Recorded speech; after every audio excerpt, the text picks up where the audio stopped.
Ahora sí. Muy bien. Entonces voy a compartir la pantalla y ahorita vamos a marcar la asistencia. Solo que termine de cargar la computadora. Vamos a ver.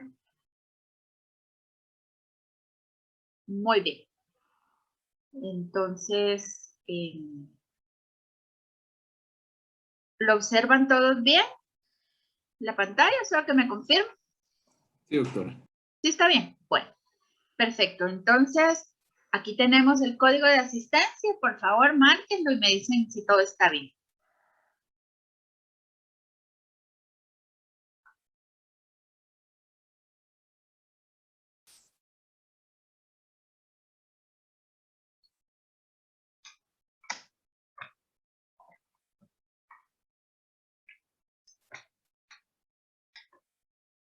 ¿Lo pudieron marcar?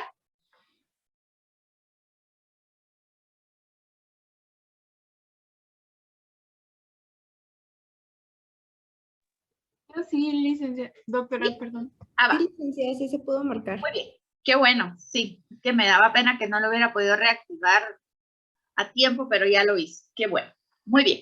Entonces, miren, chicos, vamos a empezar con otra parte del curso. O sea, la parte, como les decía, de bioenergética y termodinámica, no la voy a tocar más en clase, pero la vamos a mirar en el taller de la semana que entra. Entonces, ahorita vamos a pasar al área de digestión y absorción de nutrientes, en el término de carbohidratos, lípidos y proteínas de la dieta. Entonces, cuando uno mira aquí que le ponen tantos libros, uno se asusta, pero no crean. Son pedazos del capítulo 8 y así del libro de Ferrier y un pedazo del capítulo 44 de la bioquímica de Harper. Todo eso, esos documentos yo los tengo en electrónico y hoy más tarde o el día de mañana voy a revisar la guía de estudio y todas estas ayudas, documentos de apoyo, yo se los voy a colocar a ustedes en el Moodle para que lo puedan leer, porque como les digo, yo no utilizo un solo libro de texto ni un solo capítulo, entonces para que ustedes vean que sí está ordenado, organizado en orden bien lógico, ¿verdad? Y que van a tener ustedes los documentos para poder ahondar en el conocimiento. Entonces, vamos a empezar hablando de la digestión y de la absorción en las vías gastrointestinales de lo que nos comemos. ¿Se acuerdan ustedes que dijimos que nosotros la energía potencial la vamos a sacar de lo que nos comemos? Si fuéramos fotosintéticos, maravilloso, la sacaríamos del sol, ¿verdad? Esa sería nuestra energía básica para todo lo químico que necesitamos realizar y demás. Pero no es nuestro caso, somos heterótrofos. Entonces, nosotros necesitamos comer. Y comer no es solo el acto de masticar y tragar, sino que en realidad lo importante aquí es que podamos digerir los alimentos y absorberlos por las vías gastrointestinales. Si nosotros los digiriéramos, pero no los absorbiéramos, entonces igual no sirve de nada, porque nosotros para poder utilizarlos necesitamos absorberlos y que entren a nuestros órganos internos. Principalmente estamos hablando del hígado, pero también estamos hablando de nuestros músculos, ¿verdad? Nuestro corazón, intestinos y demás. Muy bien. Entonces, tenemos que entender que la mayor parte de alimentos ingeridos lo vamos a tener de forma inadecuada para absorberlo, ¿verdad? Nosotros no vamos a poder absorber un pedazo de carne, ni vamos a poder absorber un tomate tampoco, ¿verdad? Sino que nosotros necesitamos degradarlos a moléculas pequeñas que sí podamos nosotros absorber en nuestro aparato digestivo. Si nuestro aparato digestivo está hecho de celulitas, quiere decir entonces que nosotros tenemos que reducir los alimentos a moléculas, ¿verdad? A moléculas, a partículas tan chiquititas que puedan ser absorbidas por nuestras células en el intestino, principalmente en el intestino, ¿verdad? Entonces, para esto, nuestros alimentos van a sufrir cambios químicos durante la digestión y esto va a suceder por medio de la ayuda de enzimas hidrolasas que van a ser secretadas en el aparato digestivo. Entonces, vamos a convertir proteínas, aminoácidos, almidones o glucógeno a monosacáridos y los triacilgliceroles a monoacilglicéridos, a gliceroles y ácidos grasos. Básicamente van a ver que esto también aplica al colesterol y a los fosfolípidos y demás componentes de la dieta. Además, fíjense que durante las reacciones digestivas vamos a volver asimilables las vitaminas y los minerales de los alimentos. Estamos hablando aquí no solo de las vitaminas hidrosolubles, sino que las liposolubles también. Las liposolubles las vamos a tener que absorber junto con las grasas y con el colesterol, ¿verdad? Entonces, es importante también que estas aparezcan en la dieta y que también tengamos una buena digestión para poder absorberlas, ¿sí? Entonces, vamos a empezar con los carbohidratos. Entonces, los carbohidratos, pues, los vamos a encontrar en el capítulo 8 del libro de Ferrier y también están distribuidos en 2 capítulos en el libro de Leninger, en el capítulo 11, que ustedes vieron en la bioquímica 1, y en el capítulo 14, que es el que nos tocaría después de esto del libro de Leninger. Después de digestión nos toca el capítulo de glucólisis y ahí vamos a volver a tocar los carbohidratos. Entonces, ¿cuáles son las principales de carbohidratos de la dieta? Y eso segurito que todos se lo saben. Aquí tenemos unas deliciosísimas papas fritas, tenemos el azúcar de mesa y el azúcar morena, tenemos un montón de frutas, tenemos también los carbohidratos refinados, ¿verdad? Que son las pastas, el arroz, etcétera, etcétera. O sea, ni empecemos a hablar de hamburguesas aún, ni pasteles, pero pues sobre todo los pasteles están incluidos acá. Entonces, entendamos que los carbohidratos son nuestra principal fuente de energía para el organismo, que vamos a adquirir a través de la dieta, ¿verdad? Se encuentran en alimentos en forma de almidones, siendo el producto de reserva de plantas, ¿verdad? ¿Se acuerdan ustedes que está compuesto de amilosa y de amilopectina? Eso lo vieron ustedes súper bien en la bioquímica 1. Yo no lo voy a retomar ahorita, aunque lo vamos a retomar en el laboratorio más adelante. También tiene celulosa.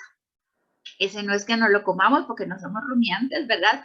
Pero es el principal componente de la fibra de la dieta. Ese nosotros no lo digerimos, pero fíjense que le da consistencia al bolo alimenticio y a todo lo que va a pasar, el quimo y el kilo y todo esto que se convierte en los alimentos durante nuestro tracto digestivo, y entonces le va a dar consistencia para el funcionamiento del intestino grueso, ¿verdad? Parte de la función del intestino grueso es la excreción de lo que no nos comemos, y en las heces también hay que eliminar toxinas y otras moléculas que nosotros no podemos mantener en nuestro cuerpo porque puede crearnos una toxicidad. Entonces, el tener la fibra es importante. Como les digo, vamos a tener un laboratorio sobre digestión y lo vamos a retomar. También vamos a adquirir en forma de glucógeno, ¿verdad? Que es el producto de reserva de azúcar en los animales. Sacarosa, que es el azúcar de mesa. La lactosa, que es el azúcar que viene en los lácteos. Y la fructosa, que viene, y es el azúcar que viene en las frutas, principalmente, ¿verdad? Entonces, es importante que repasemos la estructura química de los monómeros y los polímeros de estos carbohidratos en el capítulo de Leninger, en donde no lo describen. Entonces, aquí les hago el llamado, ¿verdad? Para que regresen a lo que vieron en la Bioquí 1, porque vamos a retomar. Entonces, los polisacáridos y los disacáridos tienen que ser hidrolizados a monosacáridos. Y uno diría, ¿y cuál sería el problema de que se quedaran como trisacáridos, disacáridos? Es un problema. El que no sea intolerante a la lactosa no lo comprende. Pero solo el tener uno la lactosa sin poder digerirse y eso que es disacárido, sabrá que se trata de un problema de digestión bastante severo. Entonces, ¿en dónde empezamos la digestión de los glucidos de nuestra dieta? Vamos a empezar con la digestión del almidón y del glucógeno en la boca. Nosotros en la boca, ¿se acuerdan que en las glándulas sublinguales vamos a estar secretando una alfa-amilasa? Y la alfa-amilasa que se secreta en la boca, pues es neutralizada por el ácido clorhídrico que secretamos en el estómago, porque es muy ácido. Entonces, la alfa-amilasa, pues obviamente es una proteína que labila ese ácido y se inactiva. Pero luego en el intestino delgado vamos a tener secreción pancreática de alfa-amilasa también. Y entonces ya en este punto entendemos que estas enzimas van a cortar los enlaces glucosídicos alfa-1,4 produciendo principalmente maltosa y dextrinas. La maltosa todo el mundo recuerda qué es, ahorita lo vamos a mirar. Y las dextrinas también ahorita se los voy a mostrar, pero básicamente es una mezcla de oligosacáridos ramificados y lineales que empiezan a aparecer como productos de digestión parcial, ¿verdad? Porque las alfa-amilasas solo van a estar digiriendo enlaces alfa 1,4, pero no van a estar digiriendo los disacáridos ni nada, sino que lo van a estar haciendo como quien dice a grosso modo, para convertir moléculas bien grandes en moléculas más pequeñas, y además no van a digerir los enlaces alfa 1,6 de las ramificaciones. Entonces, a eso es a lo que le vamos a llamar dextrinas, ¿sí? En el intestino delgado vamos a tener microvellosidades. Las microvellosidades están hechas por nuestros enterocitos. Los enterocitos son unas células que tienen forma así, miren, como que fuera de manita. En donde, ¿qué hace ese enterocito? El enterocito, todo esto, toda mi mano, digamos, estaría rodeada de la membrana celular. Aquí tendría yo mi núcleo, pero aquí mis dedos serían prolongaciones de la misma célula, prolongaciones citoplasmáticas, que lo que hacen es aumentar la superficie de absorción de cada enterocito. Y aquí, en mis deditos, va a contener enzimas que van a digerir a disacáridos. Por eso vamos a llamarlas enzimas disacaridasas.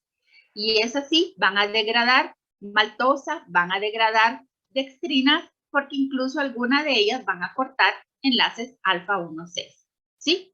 Las disacaridasas en particular son proteínas de transmembrana que van a aparecer en el borde en cepillo. El borde en cepillo, digamos, es lo que serían como estos mis deditos. Se le dicen borde en cepillo porque cuando uno los mira al microscopio pareciera que son células que tienen aquí, esas serían las cerdas del cepillo. Entonces, históricamente, a quien lo miró al microscopio y las describió por primera vez, se le antojó decir, ay, estas parecen células que tienen un borde de cepillo, y así se les quedó el nombre, ¿verdad? Pero ya ustedes saben a qué me estoy refiriendo cuando digo células de borde en cepillo.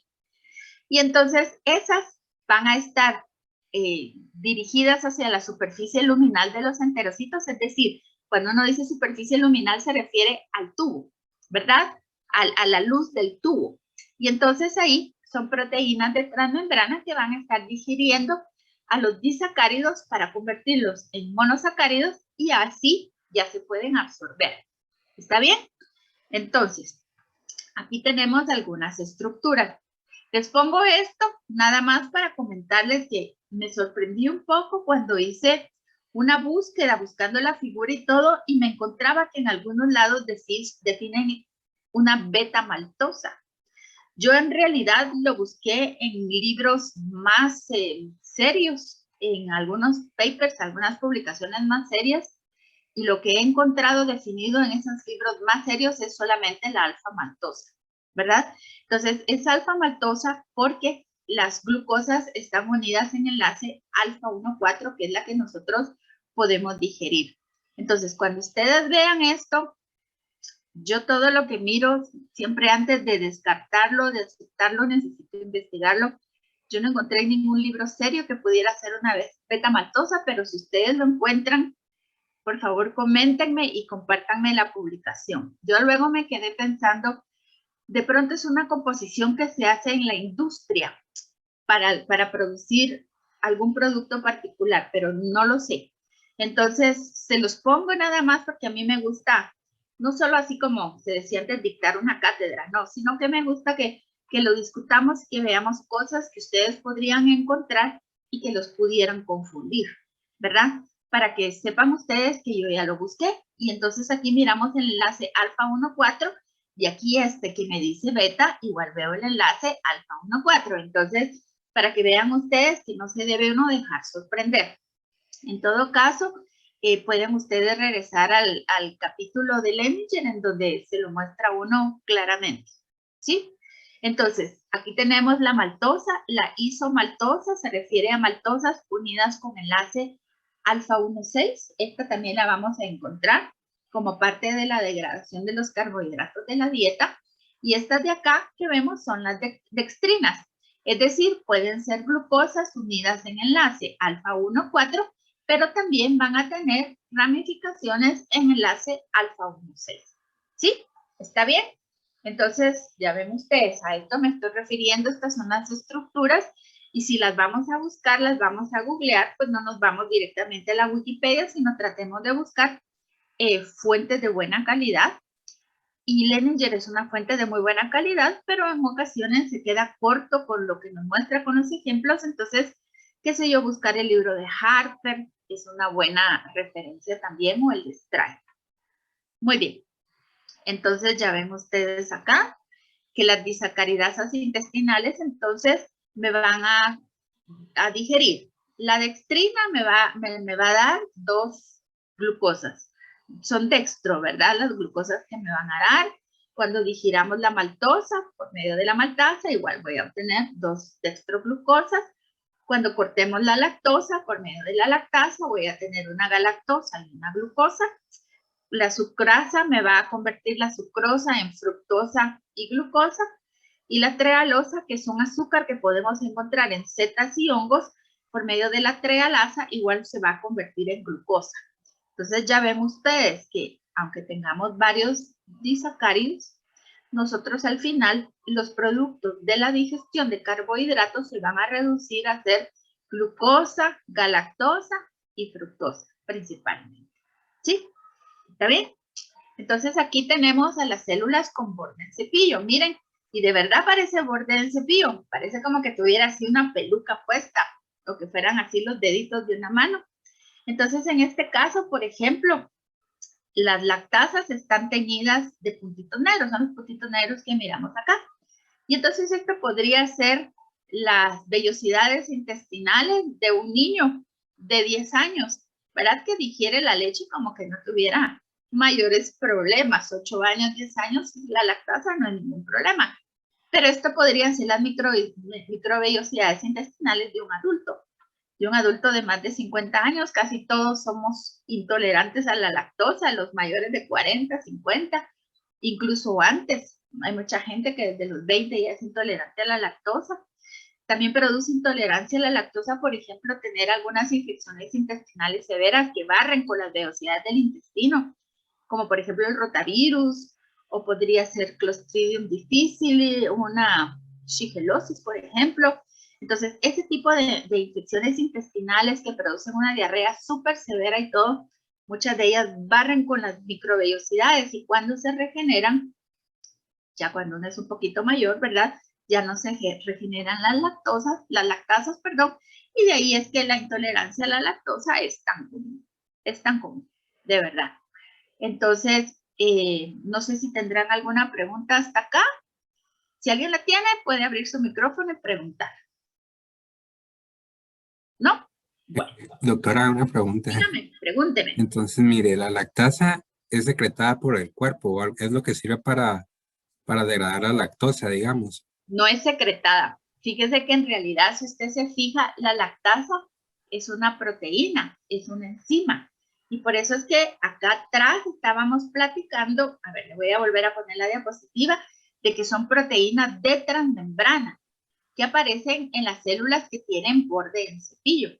Entonces, no es que usted la sea aventando así como, porque uno se imagina tomarse la lactasa, ¿verdad? Como lo hace uno artificialmente. Yo me tomo las 2 pastillas de lactasa cuando quiero comer lácteos, pero no es el caso. En realidad, estas proteínas, estas lactasas son proteínas de transmembrana, es decir, que tienen un dominio extracelular, un dominio de transmembrana y un dominio citoplasmático en las vellosidades.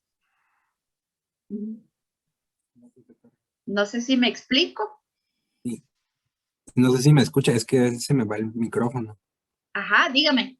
No, sí, que sí quedó claro, gracias. Sí le quedó claro. Ah, va. No solo le escuché la última parte.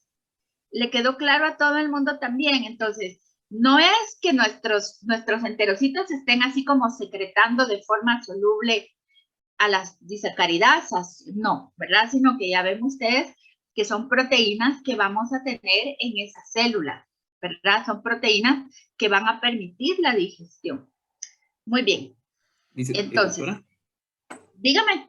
una pregunta, no sé si podría Sí. regresar a la diapositiva anterior. Claro. Esta estructura en forma de borde de cepillo es parte del enterocito, ¿sí? Y en esas cerdas, por así decirlo, de cepillo, se encuentran lo que son las disacaridasas, perdón. Sí, ahí están las disacaridasas y encuentra usted otro montón de enzimas con diferente función y va a encontrar usted también un montón de transportadores que van a permitir la absorción de nutrientes y de agua. Entonces, como yo les comentaba, estas son prolongaciones citoplasmáticas de la misma célula. Entonces, ¿qué hace la célula? Al hacer estas prolongaciones como que fueran cerdas de cepillo, hace que en lugar de tener una superficie, voy a inventar, de 3 milímetros cúbicos o cuadrados, de 3 milímetros cuadrados, pongamos, ahora la va a tener de 10 milímetros cuadrados. Entonces, va a seguir siendo chiquitita, un nuclecito y todo, pero la superficie real que le permite absorber va a ser mucho más grande con estas prolongaciones que está aventando hacia la luz, ¿verdad? Hacia la luz del intestino. Interesante, ¿verdad? Sí, bastante. Gracias. Sí. Fíjese que yo que estoy en la comisión de rediseño, por eso curricular les insisto tanto que la parte de anatomía y fisiología se mire más despacio, porque todos estos detalles, yo que llevé este curso hace 50,000 años, del siglo pasado, ¿verdad? Viera que lo mirábamos en los cursos de histopato o de histología, que se llamaba no histopato, sino en un curso solo de histología y hasta mirábamos cortes y todo. Y la verdad que se le facilita a uno muchísimo, por mucho que nunca más haya vuelto a ver yo un curso de histología, de verdad que uno lo recuerda y lo mira y puede hacer las asociaciones. Pero como no se lleva así ahora, pues entonces yo me detengo un poquito, como le digo ahorita en las primeras clases, para darle todos estos detallitos que uno cree que no son importantes, pero sí lo son. ¿Está bien? ¿Alguna otra preguntita, jóvenes? ¿Estamos claros? Bueno, si no hay preguntas, continúo. Entonces, una cosa es digerir y otra cosa es absorber, como habíamos platicado, ¿verdad? Entonces, la absorción, es decir, perdón, el internalizar lo que aparecía en la luz del tubo a mis enterocitos y meterlos a donde está el citoplasma de los enterocitos y después del citoplasma de los enterocitos pasarlo yo al torrente sanguíneo, eso es a lo que vamos a llamarle absorción. Y la absorción se va a llevar a cabo en el intestino delgado. En el caso de los carbohidratos se va a llevar a cabo en el duodeno y en el yeyuno. ¿Se acuerdan que el intestino delgado se divide en 3 partes? Duodeno, yeyuno e ilio. Entonces, en las 2 partes de arriba es en donde va a ser absorbido, porque ahí vamos a tener diferentes transportadores hacia las células de la mucosa intestinal. Entonces, aquí vemos el estómago y del estómago cae al intestino delgado. Entonces el duodeno lo vamos a tener como por acá, el yeyuno lo vamos a tener como por acá, el ilio lo vamos teniendo más abajo y ya ese se conecta con el intestino grueso. ¿Sí? Va. Esa es una pequeña lección de anatomía en una cosa así súper simplificada. Entonces, la galactosa y la glucosa se van a absorber por medio de un proceso activo. ¿Qué quiere decir eso? Que se van a captar simultáneamente con sodio por medio de un cotransportador que se llama cotransportador 1 de glucosa dependiente de sodio. SGLT1 por sus siglas en inglés. ¿Sí? ¿Está bien? En cambio, la fructosa, que es el azúcar que obtenemos de las frutas, se va a transportar por medio del transportador de monosacáridos que es independiente del sodio, que se llama GLUT5, que es un transportador básico. ¿Sí? Los transportadores, ¿se acuerdan ustedes que son proteínas de transmembrana, básicamente, ¿verdad? Que son proteínas de transmembrana o que se hacen como ductos de transmembrana por medio de varias subunidades monoméricas, dependiendo de cuál transportador es el del cual estemos hablando. ¿Sí? Entonces, cuando ya entran las 3 al enterocito, o sea, ya las tengo en el citoplasma, a la galactosa, la glucosa y la fructosa, ahora del enterocito yo tengo que pasarlos al torrente sanguíneo. Entonces van a ser transportados desde la célula de la mucosa intestinal a la circulación porta, es decir, a la circulación que va a llevarme sangre. Acá, miren, del intestino hacia el hígado, a eso le llamamos circulación portal o circulación porta porque es la vena porta la que lo hace, también de mis cursos de anatomía de hace 1.000.000 de años, ¿verdad? Entonces, ese transportador va a ser un GLUT2 que también va a mediar un transporte pasivo. ¿Estamos bien? Entonces, ya ven, galactosa y glucosa por transporte activo, la fructosa por transporte pasivo y las 3 hacia la circulación porta por medio de un transportador pasivo que es el GLUT2. ¿Sí? Entonces, lo podemos mirar aquí en la figura, está bastante bien ejemplificado. Este es el libro de Ferrier, en donde vemos todo lo que nos comemos, que en la boca es digerido por la amilasa, y estos son los productos que obtenemos inicialmente, ¿verdad? Tenemos las dextrinas, la maltosa, lactosa, todo lo que habíamos platicado. El pH ácido del estómago me va a inactivar a la amilasa salival, pero cuando caen al intestino delgado, el páncreas me va a secretar la amilasa pancreática. Yo termino la digestión de isomaltosa, maltosa, lactosa y sucrosa por medio de las disacaridasas que están unidas a la membrana, y glucosa, fructosa y galactosa las voy a absorber y las voy a enviar por medio de circulación porta hacia mi hígado. ¿Sí? La celulosa va a pasar de largo, pero ya dijimos que la celulosa nosotros no la podemos ni digerir ni absorber porque tiene enlaces glucosídicos beta 1,4 y nosotros esa no la podemos digerir, pero entonces le va a dar consistencia a las heces y va a permitir su eliminación. ¿Sí? ¿Está bien? ¿Alguna pregunta hasta acá? ¿No? Muy bien. Entonces, aquí podemos ver la parte de los transportadores que hemos estado platicando. Mírenlo acá. Entonces, nuevamente, aquí tenemos al enterocito. Acuérdense, el enterocito con los deditos para arriba, el enterocito. Entonces, el enterocito está sentado sobre la lámina basal del intestino. Y de la lámina basal del intestino, cuando la atravesamos a la circulación porta, ¿verdad? Que son arterias, creo que es una arteria, no, es una vena. No estoy segura, lo voy a revisar, pero va a la circulación porta por un vaso sanguíneo. Muy bien. Entonces, ¿qué va a pasar? Para que la fructosa entre al enterocito, entra por transporte pasivo a través del transportador GLUT5. Para que glucosa y galactosa entren al enterocito, entran cotransportadas con sodio, habíamos dicho, por medio del transportador de glucosa, cotransportador de glucosa dependiente del sodio, que se llama SGLT1, y entonces ya todos estos se van a pasar por medio de GLUT2 a la circulación porta. ¿Qué pasa con el sodio que entró metiéndome glucosa y galactosa la célula? Yo ese sodio lo tengo que reciclar. O sea, si la célula se me llena de sodio, va a jalar agua y va a explotar. Entonces, yo necesito mantener el equilibrio de todos los iones en una célula para no alterar su presión osmótica. Entonces, ¿qué va a pasar? Este sodio que entra tiene que salir y lo va a hacer por medio de la bomba sodio-potasio ATPasa. Esa bomba sodio-potasio ATPasa la vieron ustedes en la bioquímica 1. Se recordarán ustedes que lo que va a hacer es un antiporte. Va a sacar 3 sodios y va a permitir la entrada de 2 potasios. Y esto lo va a hacer hidrolizando una molécula de ATP, ADP y fósforo inorgánico. ¿Sí? Entonces ya ven ustedes acá.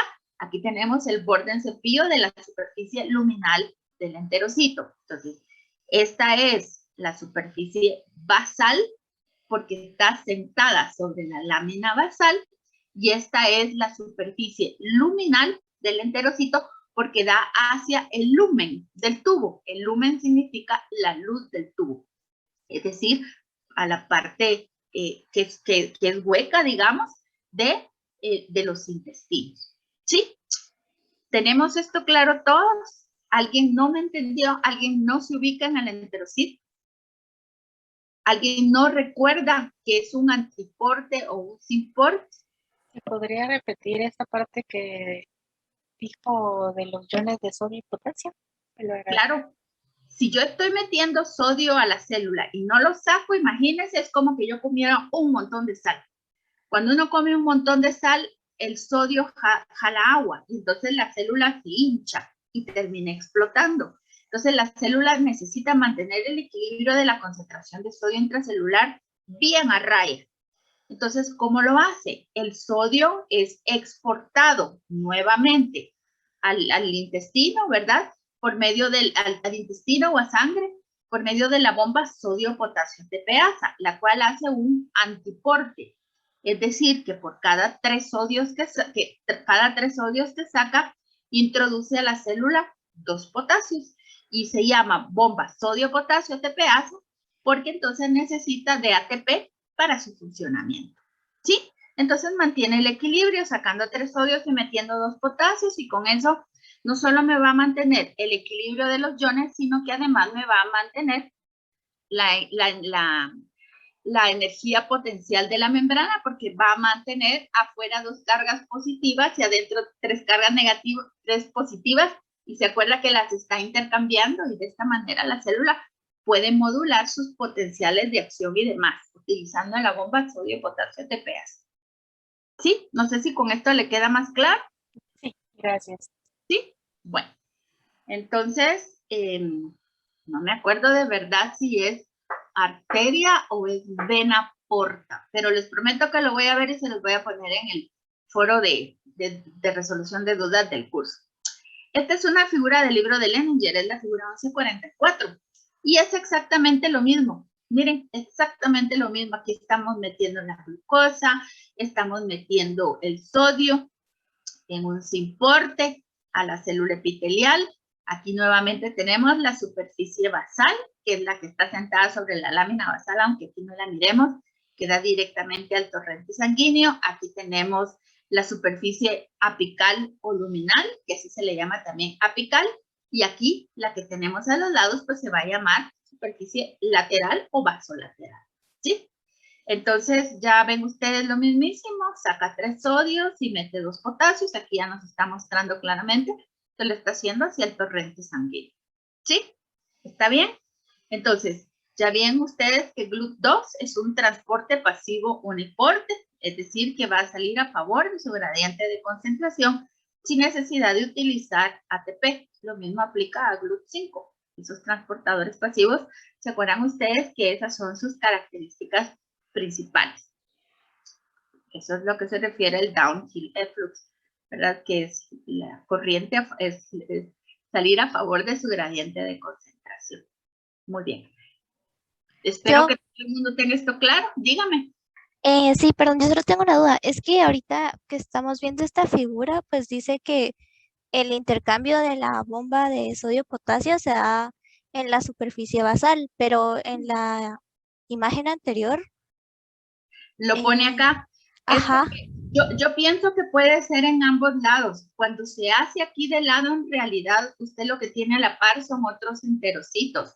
Entonces, yo me atrevo a pensar que usted lo puede tener en todas estas partes de aquí, ¿verdad? En todas estas partes de aquí no va a estar limitado a la parte de abajo, pero seguramente que como las células, si usted se fija, no son cuadradas.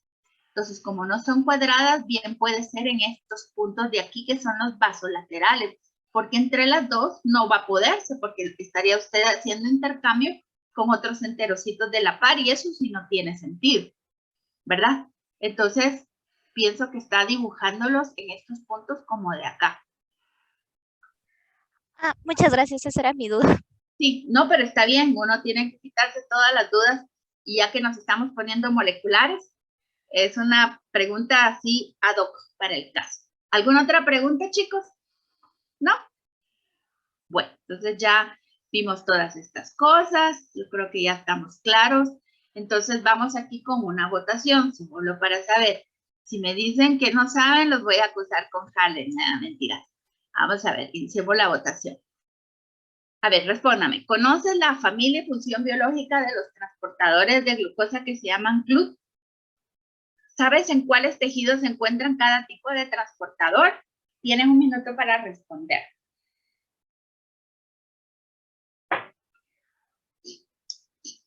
Ay, yo no sé ustedes, pero a mí las mascarillas me secan la garganta de una forma tan fea.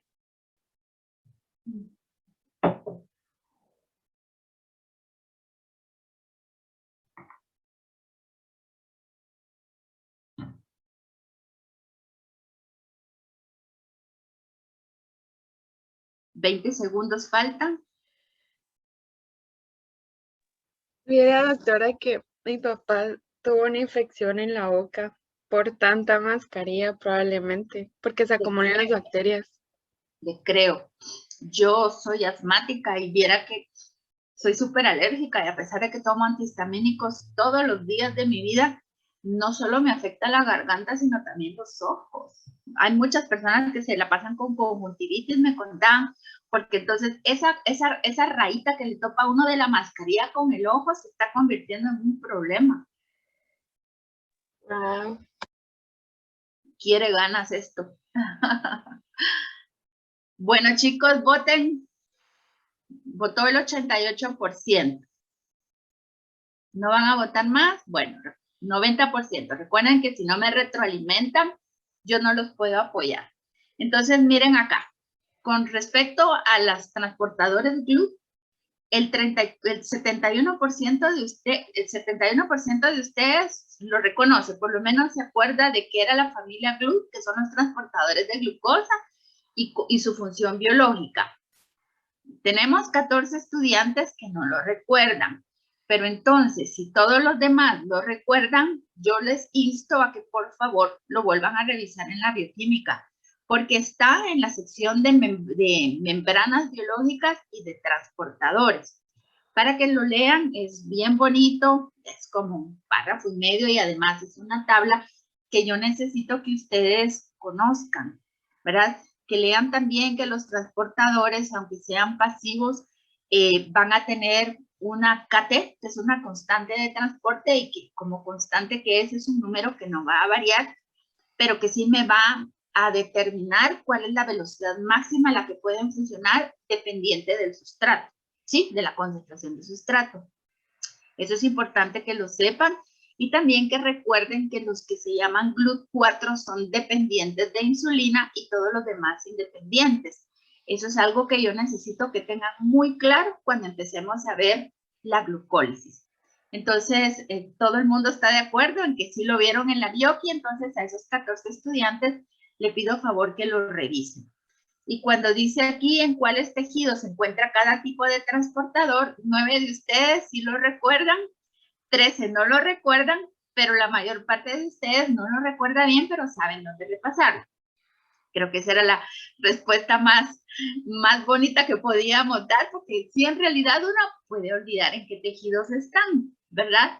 Pero saben dónde buscarlo. Entonces, por favor, necesito que regresen ustedes al capítulo que les acabo de mencionar y lo repasen, ¿verdad? Para saber exactamente, por ejemplo, por qué GLUT5, que no necesita insulina, es idóneo para que entonces los diabéticos puedan adquirir su glucosa por medio de fruta, por ejemplo. Y uno diría, bueno, pero si solo GLUT4, ¿por qué no utilizan GLUT2? Por ejemplo, GLUT1, si todos son para acarrear glucosa. Tiene que ver en dónde cada transportador está. El que no está en el intestino, por mucho que GLUT1, por ejemplo, fuera una opción, si no está en suficiente cantidad en el intestino, no me va a permitir absorber suficiente fructosa o suficiente lo que sea. Entonces, para poder ahorita dar estructura y localización tisular a función, yo necesito que todo el mundo regrese y le vuelva a dar una leída a esa parte del capítulo en donde están los transportadores GLUT. Incluso hay un recuadro muy interesante en donde también está la descripción de las proteínas, las acuaporinas, en donde también son una familia de transportadores, pero de agua. Si tienen chance, léanlo, porque las dos cosas las vamos a atar cuando veamos diabetes, ¿sí?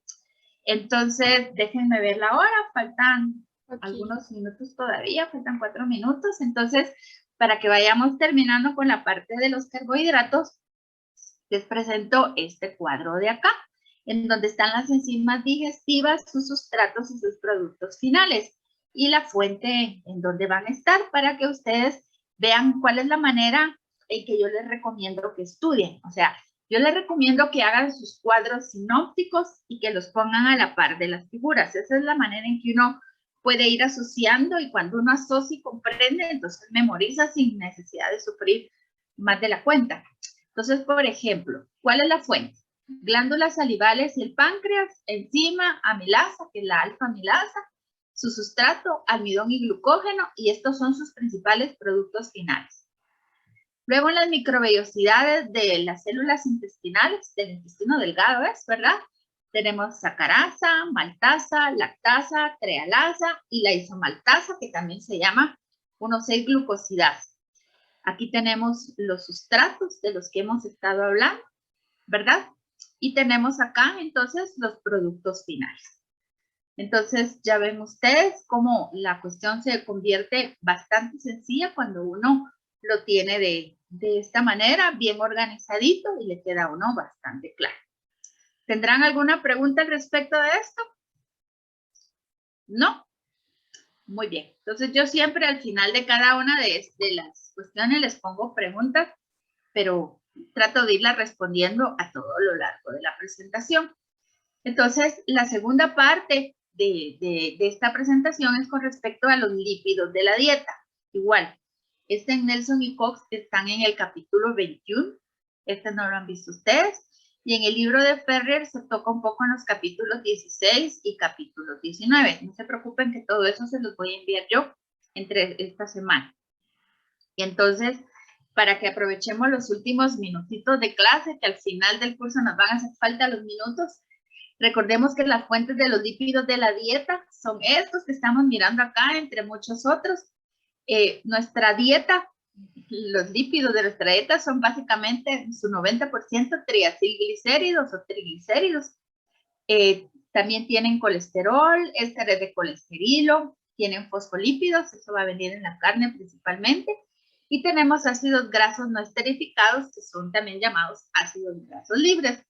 Ya sabemos dónde, los pasteles, las chuletas, por ejemplo, el aceite de oliva, tenemos también grasa en aguacate, en mantequilla, otros tipos de aceite, los tenemos también en este tipo de semillas, que podemos decir en estas hamburguesas, que en realidad son mis favoritas, pero creo que ya con el colesterol alto, pues no hay que comérselas así como antes, pero todos sabemos en realidad de dónde vienen las fuentes de lípidos de nuestra dieta, ¿verdad? Entonces, recuérdenlo si no lo supieran, y les encargo mucho que repasen la estructura química de los monómeros y polímeros de estos lípidos, siempre en los capítulos del libro de Lehninger que ustedes vieron en la bioquímica número 1.